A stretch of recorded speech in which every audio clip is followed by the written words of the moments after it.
Bienvenue au GIFIC 2023, je suis Pierre Dos Santos et je dirige le service de traitement de l'insuffisance cardiaque au CHU de Bordeaux. Et je suis avec Sylvain Graal d'Angers. Bonjour Pierre. Nous voudrions ensemble discuter un petit peu de où on en est dans la prise en charge de l'insuffisance cardiaque à fraction d'éjection préservée. Est-ce que, Sylvain, tu pourrais nous faire un petit brief sur l'état des recommandations actuelles ?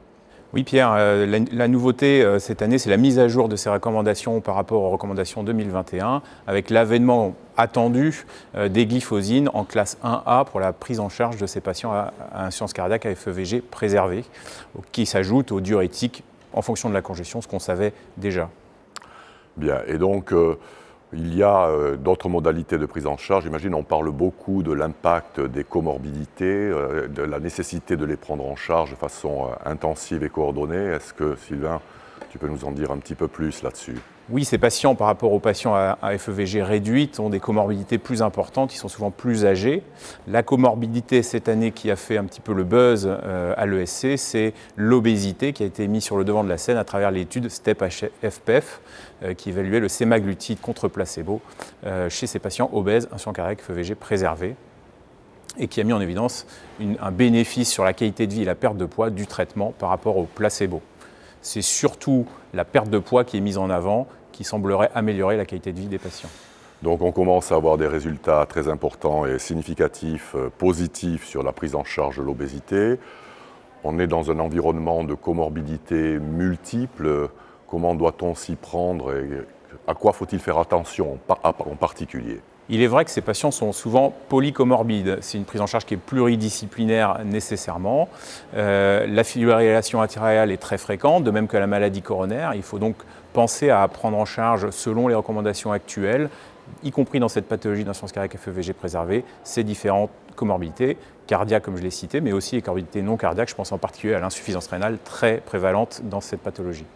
Bien, donc on sort actuellement d'une espèce de brouillard dans la prise en charge de cette maladie, mais en même temps qu'on sort du brouillard, se présentent face à nous des modalités relativement complexes de prise en charge de cette pathologie, puisque on croit comprendre dans ce qui est dit là que le cardiologue sera beaucoup moins en autonomie qu'il ne l'est dans l'insuffisance cardiaque à fraction d'éjection réduite. Il va devoir agir dans un cadre multidisciplinaire moins contrôlé. Et en plus, on a le sentiment, vu le poids des comorbidités, que vraisemblablement, l'approche préventive risque de devenir un élément prépondérant, alors même que chez ces patients qui n'ont pas potentiellement de signes d'insuffisance cardiaque, les cardiologues risquent de ne pas les voir. Donc comment ça va se passer, ça ?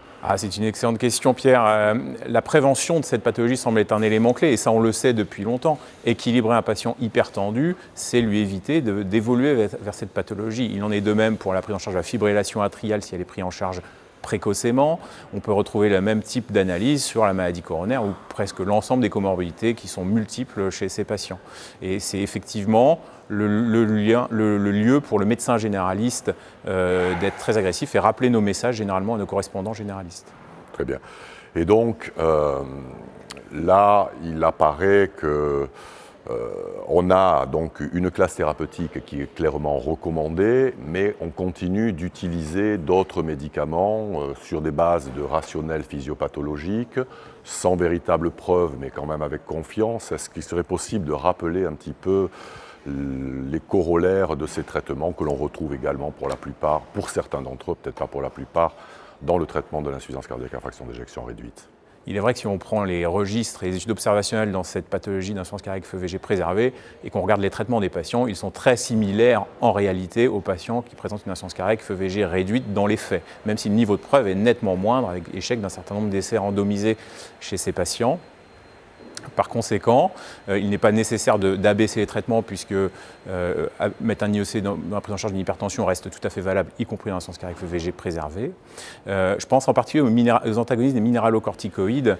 L'essai TOP4 qui va bientôt fêter ses 10 ans a manqué de peu la significativité en termes de bénéfices. Et je sais qu'actuellement, de nouveaux essais sont en cours sur cette catégorie de traitement avec l'aspironolactone qui est actuellement retesté, mais aussi les nouveaux antagonistes des minéralocorticoïdes, en particulier la finérénone. Donc des espoirs thérapeutiques s'offrent à nous.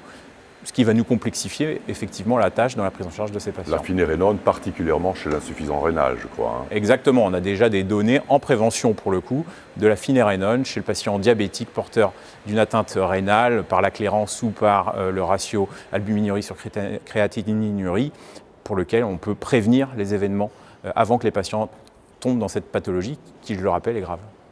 Et au-delà, je pense qu'on peut rappeler également que depuis Charmes, on a aussi des éléments qui nous incitent à utiliser sans crainte et avec bon espoir qu'il y ait de l'efficacité les antagonistes des récepteurs de type 1, l'angiotensine 2.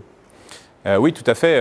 On peut utiliser ces molécules pour diverses raisons. Ces patients ne sont pas que porteurs d'une atteinte cardiaque, ils sont souvent porteurs d'autres atteintes. Or, ces types de molécules ont aussi des bénéfices d'un point de vue, par exemple, néphrologique. Il ne faut pas perdre de vue cela, malgré des essais négatifs dans le cadre cardiologique. Donc il y a tout lieu de nourrir un certain optimisme sur les progrès dans la prise en charge de cette maladie, tout en se disant que ça va être difficile puisqu'il va falloir interagir avec beaucoup d'autres spécialités. Le problème inhérent à l'attitude préventive dont on a parlé également. Et donc, j'imagine qu'il va falloir envisager d'autres manières de screener ces populations, de les détecter, de travailler ensemble, des parcours de soins de patients qui sans doute vont se complexifier, se resserrer, devenir plus difficiles à contrôler.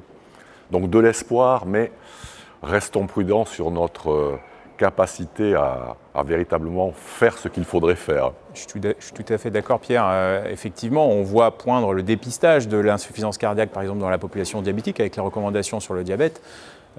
Beaucoup d'espoir à la prise en charge, d'autant plus si on arrive à la prendre en charge précocement.